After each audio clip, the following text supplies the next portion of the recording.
nature of job. People love to do challenging, exciting jobs, assignments. People would want to be rotated, from one position to another position, not really working and spending their whole life and half of their life in one job. So then, nature of job and what kind of challenges are given along with the proper training, proper facilitation. Then the next is line of sight between employee performance and the company. I'm sure every one of us would want to know that my contribution, my delivery is impacting or not impacting at the bottom line of the business. Or, to say in another way, how is my contribution contributing in growing the business that I'm really working for? So that's something which is very important. So people have to have some sort of a linkage. It's not just my mundane work that I come and I go, I don't know where it's going to impact. So that is something important that people have to be communicated, that in what way their value addition is adding further on value into the business, means how important they are for the business. People to feel important, people to feel valued. Then, career growth opportunities. It's important.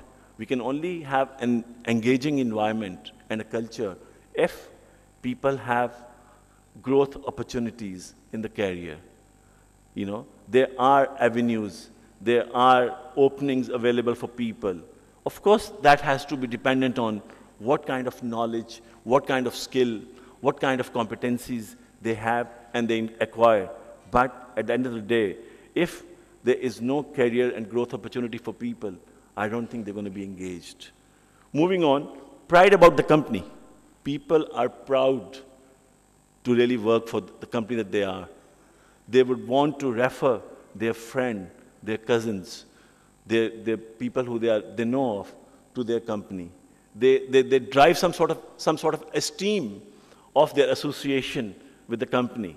Very recently, in Unilever, we had just completed our Global People Survey, which we do every 2 years. And we take feedback from people all over the world. And their different dimensions of organization are evaluated. And on pride of association with Unilever, it was 99%. That would drive, people are, and why would people be? Because if they have trust in the organization is high on integrity, leaders walk the talk. If the nature of job that they have is very exciting, is very challenging, which is going to add value into them as individuals, as professionals, which is going to add to their employability, be in that company or some other company. They actually know that their value creation is adding value into the business and the bottom line. And if they have career growth opportunities, and if they have pride, they feel proud to be part of that company. And then, moving on, what kind of environment is there? The co-workers, the team members, do they value each other? Do they respect each other? Do they have some sort of affiliation with each other? That makes lots of difference. And I'm sure we all work in some companies. If we work in a company, we go to a workplace where there's some sort of animosity, where there's some sort of differences, you don't feel comfortable. You will never wake up in the morning and be very excited about going to the workplace. You may have no other choice but to go for that, for that some period. But the work environment is driven also by colleagues, by teams that we work with. And it has an impact on engagement of employees. Then employee development. What kind of time and money, what kind of development opportunities companies provide to their people?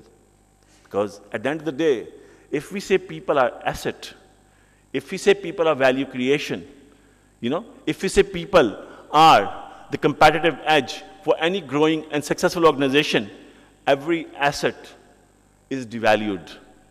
And every asset has to be, we got to spend some money, some upgradation for the asset. The same way it applies for people. The people have to be upgraded all the time. Every day, there's a new challenge for every organization, we accept or not. This is a very dynamic business world. Every day is a new challenge. Every day is a new avenue opening up in the marketplace. And for organizations to grow, they have to upgrade the skills, knowledge, and at the same time, value of their people. So what kind of money is spent on the development of people? What kind of time, what kind of an opportunities are provided to people to really grow in terms of knowledge, skills, competencies? It's also very important. If organizations don't spend time, people would still be there, but would they be there with the heart and soul? Perhaps not.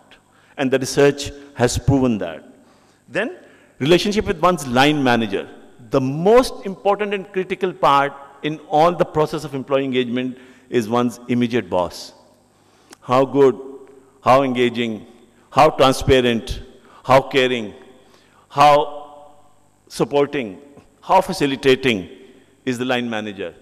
Do they interact, the line managers, the leaders, excuse me, with their teams as humans to add value, or they just have a link with them for the business purposes and it ends there?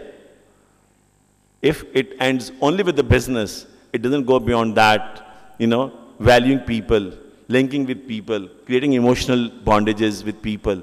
Perhaps the people will be there, but not with their heart and soul. So these are a few drivers which I've listed down and I've shared with you people that they actually drive employee engagement.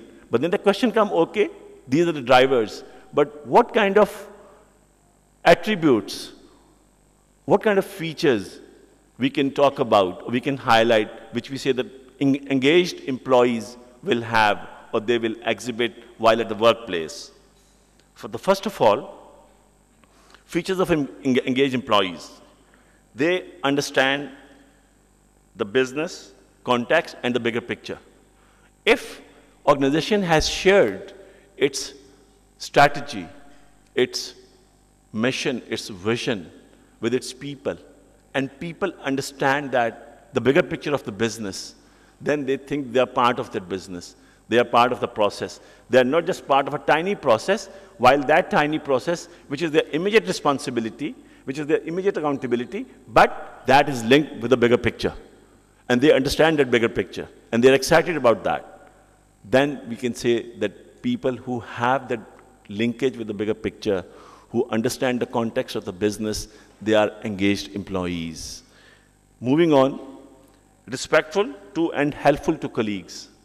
People who are engaged, people who are excited, people who are motivated, people who are willing to walk extra mile for the business to grow and be successful, for the organization to grow and be successful, they create a respectful environment in and around them. It means that they really respect their colleagues, their co-workers, and they go out of the way to help them, which is called a helping environment.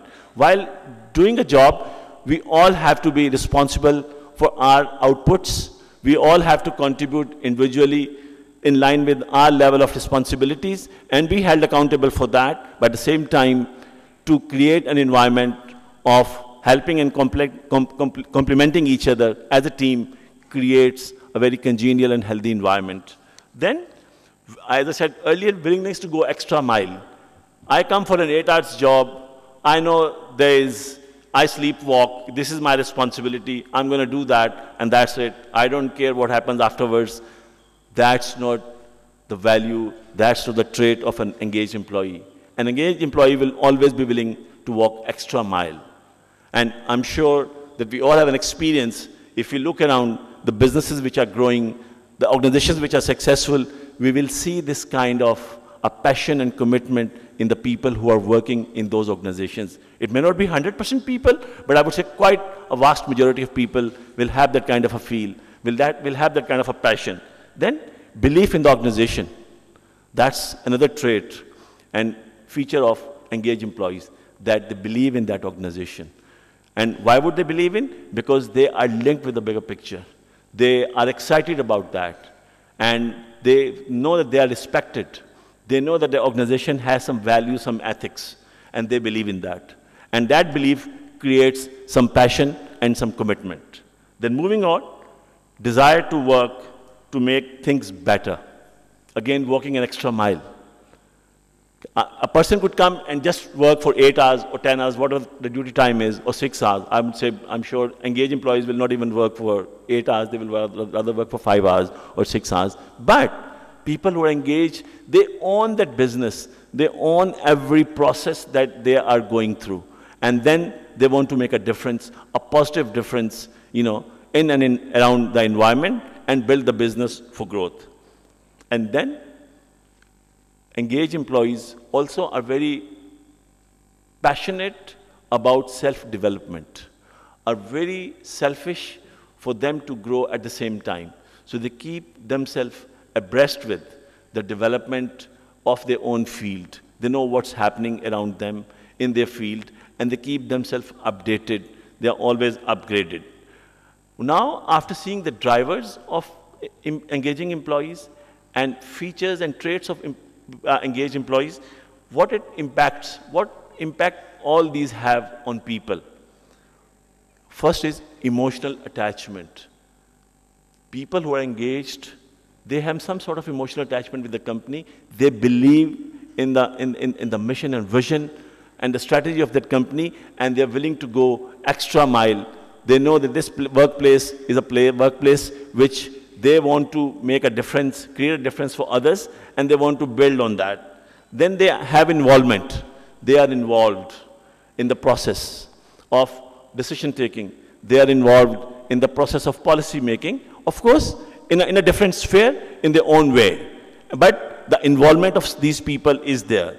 Then commitment. They are committed to make a difference. They are committed to make a difference to themselves and to the organization and to the people that they are working with and to the environment. Then they are productive. The productivity of engaged employees, again the research has shown, is much higher, many times higher, excuse me, than the disengaged employees. People who actually have an experience sitting here on the shop floor, in the manufacturing areas, they would know better that a difference of,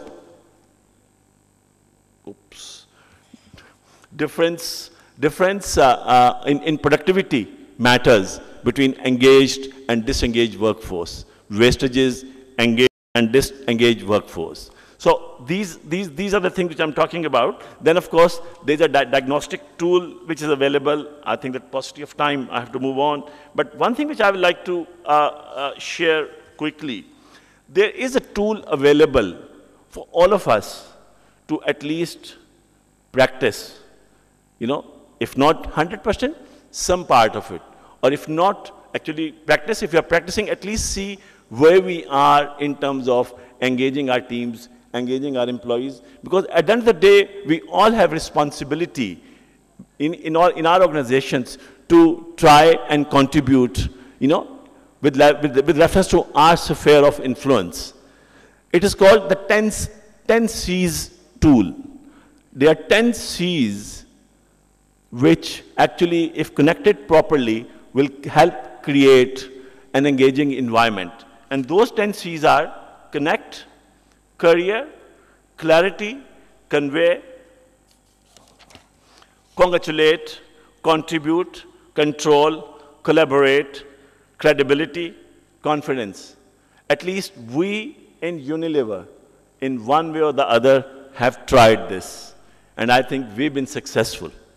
I know in some other parts of the world in Unilever, we've tried this tool in a different modified way, you know, suiting the environment and the conditions of each operating company in whichever country they are, and we had made a difference. It's a very simple and a powerful tool, and every leader, every line manager is responsible actually to create this kind of an environment. And I will say that this kind of a tool could help us to evaluate ourselves in picking up 5 or 6 key C's from this and where we are and how can we make the difference. Then moving on, the question is that while we talked about engagement of employees, it is very clear that engaged employees are a competitive advantage for an organization to succeed in achieving what they are committed to. Let's turn to the question of linkage between innovation, creativity, and employee engagement.